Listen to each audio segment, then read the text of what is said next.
ఏంటి?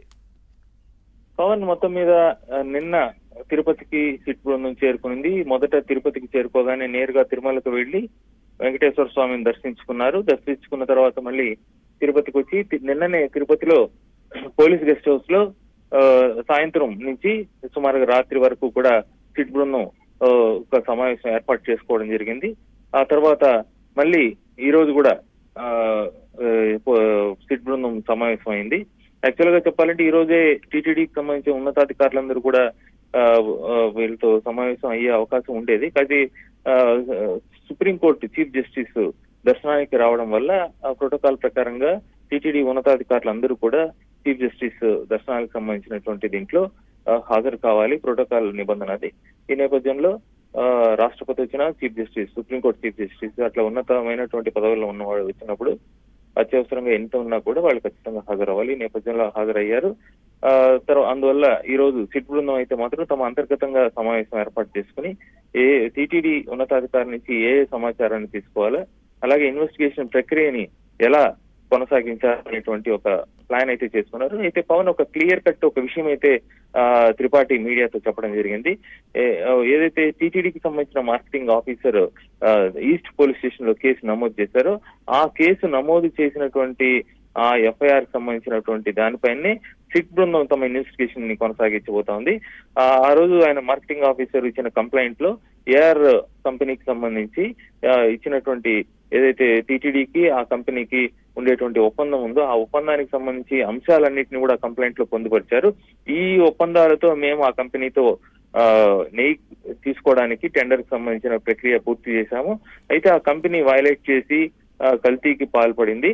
ఆ కల్తీకి పాల్పడినటువంటి ప్రక్రియ ఎలా జరిగింది అంటే ఏ తేదీల్లో ఆ ట్యాంకర్లు వచ్చింది, ఏ తేదీల్లో దాని శాంపిల్స్ తీసి పంపడం జరిగింది, ఆ ఏదే 5 శాంపుల్స్ ఉన్నాయో ఆ 5 శాంపుల్స్ లో ఏ శాంపుల్ పైన గుజరాత్ లో ఉండేటువంటి ల్యాబ్ రిపోర్ట్ ఏమని ఇచ్చింది అని ఆ వివరాలన్నీ కూడా అంటే పంది కొవ్వు కావచ్చు, లేదా జంతు కొవ్వు కావచ్చు, చేప నూనె ఇలాంటివి అంటే దాన్ని ఎస్ వాల్యూ అని అంటారు. ఎస్ వాల్యూ ఎక్కువ తక్కువ 2 రకాలుగా ఉంది. మామూలుగా ఉండాల్సినటువంటిది 94, 99 లోపల ఉండాలి. అయితే అట్లా కాకుండా ఎస్ వాల్యూ అనేది అబ్నార్మల్ గా 116, అత్యంత తక్కువగా 20 లోపు కూడా ఉన్న ఎస్ వాల్యూ ఉంది. 20 లోపు ఎస్ వాల్యూ ఉన్నప్పుడు అది జంతు కొవ్వు కలవడం కావచ్చు, 116 కంటే ఎక్కువ ఎస్ వాల్యూ ఉన్నప్పుడు పంది కొవ్వు కలిసినట్టు. ఇట్లా ఆ యొక్క స్టాండర్డ్ బట్టి ఆ యొక్క దీన్ని బట్టి ఆ ల్యాబ్ గుర్తించి ఆ శాంపుల్స్ వివిధ శాంపుల్స్ ఇలా ఉంది అని చెప్పడం జరిగింది.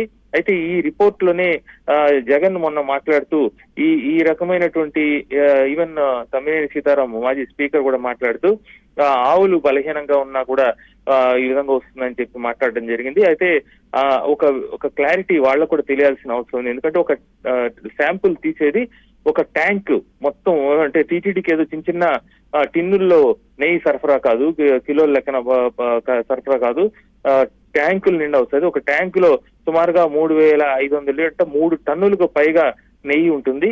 ఆ 3 టన్నుల నెయ్యి ఇవ్వాలంటే సుమారుగా మనకి 10,000 లీటర్లు పాలు కూడా అవసరం అవుతుంది. 10,000 లీటర్లు అవసరం అవ్వాలంటే వేలాది ఆవుల నుంచి ఆ పాలు సేకరించి ఉండాలా. సో ఒక ట్యాంక్ నుంచి శాంపుల్ సేకరించినప్పుడు ఆ దానిలో శాంపుల్లో నుంచి తీసుకున్నటువంటి దీన్ని ల్యాబ్ పంపించడం జరిగింది. అంటే ట్యాంక్ మొత్తంగా ఏదో ఒక ఆవు నుంచి బలహీనమైన ఆవు, పామాయిల్ తిన్న ఆవు ఒక ఆవు నుంచి పంపించింది కాదు, వేలాది ఆవులకు సంబంధించి ఉన్న ట్యాంక్ లో ఉన్న దాన్ని శాంపుల్ తీశారు. అంటే అన్ని వేల ఆవులు పామాయిల్ ఉన్న ఫుడ్ తినే విధంగా ఉంటుంది అనే విధంగా దేశాన్ని కించపరిచే విధంగా మాట్లాడినారని, అదే విధంగా ఈ యొక్క ఆవులు బలహీనంగా ఉండడం అంటే పాడి రైతుల్ని కూడా కించపరచడం. అంటే పాడి రైతులు ఆవుల్ని వాళ్ళు తమ ఇంటి దైవంగా కొలుచుకుంటారు, దానికి పేర్లు పెట్టుకుని చాలా చక్కగా పెంచుకుంటారు, ఒట్టిపోయినా కూడా దాన్ని జాగ్రత్తగా చూసుకునే పరిస్థితి. అలాంటిది ఆవు పాలు ఇచ్చేటువంటి తమకు బతుకు తెరుగా ఉండేటువంటి ఆవులు పామాయిల్ ఆహారం పెట్టేటువంటి రైతులు ఎవరు ఉండరు. అదే విధంగా వాటి బలహీనంగా ఉండేటువంటి విధంగా ఉండే పాలు తీసుకుపోయి ఇచ్చే పరిస్థితి ఉండదు.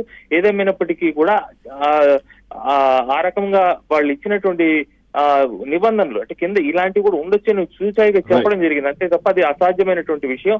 ఈ నేపథ్యంలో ఈ మొత్తం ఇన్వెస్టిగేషన్ లో సిట్ బృందం అయితే మాత్రం ముఖ్యంగా టీటీడీ పాలక మండలి తీర్మానాలు పవన్, ఖచ్చితంగా పాలక మండలి 3 విషయాలు తప్పు చేసింది. ఒకటి, టెండర్లు పాల సేకరణ చేయని డైరీ కూడా టెండర్ లో పార్టిసిపేట్ చేసే విధంగా నిబంధనను మార్చారు. జగన్ మొన్నటి రోజు ఒక విషయం చెప్పారు, దశాబ్దాలుగా ఉన్న విధానం ఎప్పటికీ ఉందన్నారు. కానీ అది లేదు. వైసీపీ పాలనలో టెండర్ విధానాలను మార్చేసి టోటల్ గా దళారీ వ్యవస్థ ఇచ్చే విధంగా. రెండో ఒక విషయము, జిఎస్టికి సంబంధించినటువంటి ఫైల్స్ అన్ని కూడా తనిఖీ చేస్తే ఏఆర్ డైరీకి ఇతరుల ఎక్కడి నుంచి సరఫరా చేసింది, ఎలా చేసింది అనేటువంటి టోటల్ గా వచ్చే అవకాశం ఉంది. మూడవది, లారీ ట్యాంకర్ల యొక్క ఇది ఏదైతే ఆ యొక్క టోల్స్ దాటుతూ ఉంటుందో అక్కడంతా కూడా డేటా ఉంటుంది. అంటే టోటల్ గా ఇప్పుడు అన్ని డేటాలు కూడా ఆన్లైన్ లో ఉన్న నేపథ్యంలో ఇన్వెస్టిగేషన్ టీము ప్రతి అంశాన్ని తీసుకుంటే ఈజీగా ఇది ఎక్కడెక్కడ జరిగిందని చెప్పి క్లారిటీ వచ్చే అవకాశం ఉంది. మొత్తం మీద సబ్ కాంట్రాక్టులు కూడా చాలా ఇచ్చారు. ఇందులో ఒక కంపెనీ, పెద్ద కంపెనీ కాంట్రాక్ట్ తీసుకొని అక్కడ నుంచి పక్కదారి పట్టించి, అంటే సబ్ కాంట్రాక్టులు ఎక్కువ జరిగాయి, వీటిపైన కూడా ఎంక్వైరీ జరుగుతున్నట్టుగా తెలుస్తుంది కదా. తప్పకుండా పవన్, చాలా దారుణమైన ఒక విషయం అయితే జరిగింది.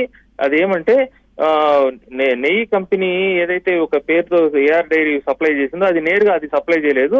అది తమ ఇన్వాయిస్ వేసి టీటీడీకి పంపించింది తప్ప అది వేరే వాళ్ళ దగ్గర నుంచి కొనుగోలు చేసింది.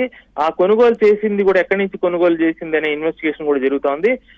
వాళ్ళు 280 రూపాయలకు 260 రూపాయలకి ఏఆర్ డైరీకి అమ్మితే ఏఆర్ డైరీ 360 రూపాయలకి టీటీడీకి సప్లై చేసింది.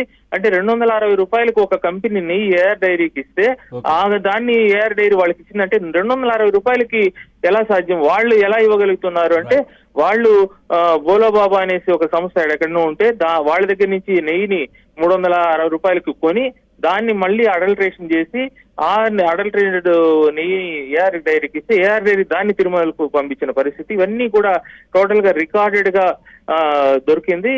దాన్ని ఎంత కూడా సిట్టు దర్యాప్తు చేసినప్పుడు మొత్తం ప్రపంచం వీసిపోయే నిజాలు వెలుగు చూడబోతోంది. పవన్, దినేష్, ఫైనల్ గా అంటే ఈ మాజీ చైర్మన్లకు